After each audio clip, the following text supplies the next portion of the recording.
Now, diagnosis of chronic lead poisoning. How can we diagnose the case of lead poisoning?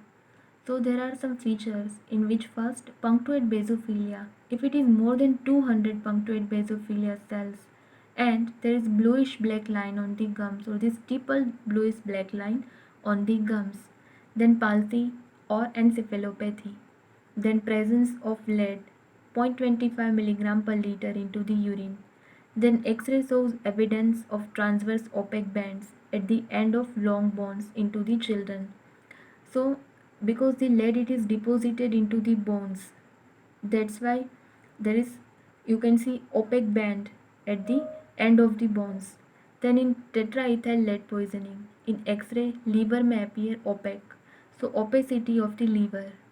So this all are the diagnostic features of the chronic lead poisoning. Now the part of the treatment. Which type of the treatment we can prefer into the chronic lead poisoning? So first we remove the source of exposure of lead, because this process it is gradual and it is the chronic condition, that's why we remove the source. Then second, combination of EDTA and BAL we can give, because it is very effective in lead poisoning.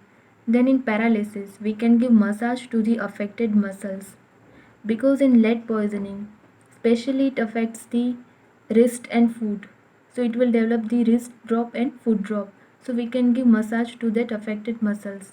Then during convalescence or during recovery stage, long term control of the plumbism will be achieved by oral administration of penicillamine daily. So to control the plumbism or to control this lead poisoning case. Plumbism it means the absorption of the lead. It will develop the lead poisoning.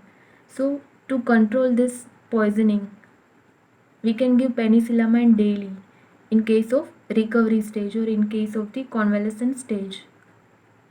Now post-mortem appearances. In bone marrow you can see hyperplasia or enlargement of an organ or tissues.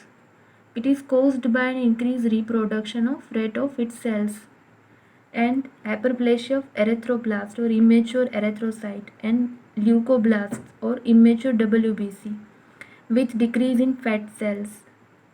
A long bone, teeth, hair and nails should be preserved in case of analysis. Now medico-legal aspects. It is rarely used for homicidal purpose because it is metallic in taste. Then usually it is an accidental, especially in children from eating paints, crisps or toys. So children who are habit to eat the paints of the toys.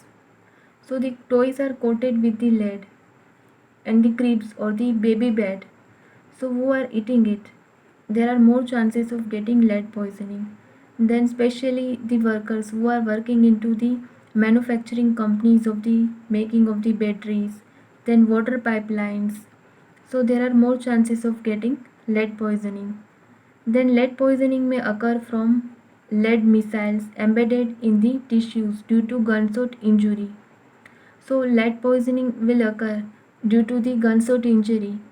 It is embedded or it is deeply seated into the tissue, so it will develop the lead poisoning. Then red lead, occasionally used as a cattle poison either alone or mixed with white arsenic.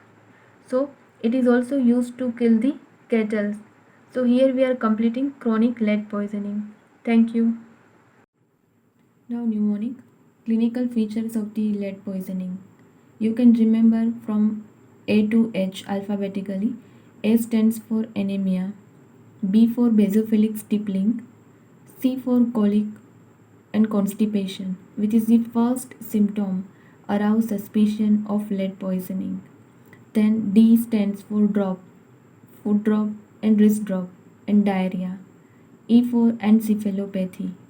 F for facial pallor, which is the earliest sign of lead poisoning.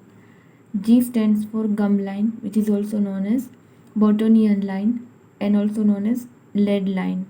Then H stands for hormonal problems, that is the menstrual disorders, abortions and stillbirths or death of fetus. So here we are completing chronic lead poisoning. Thank you.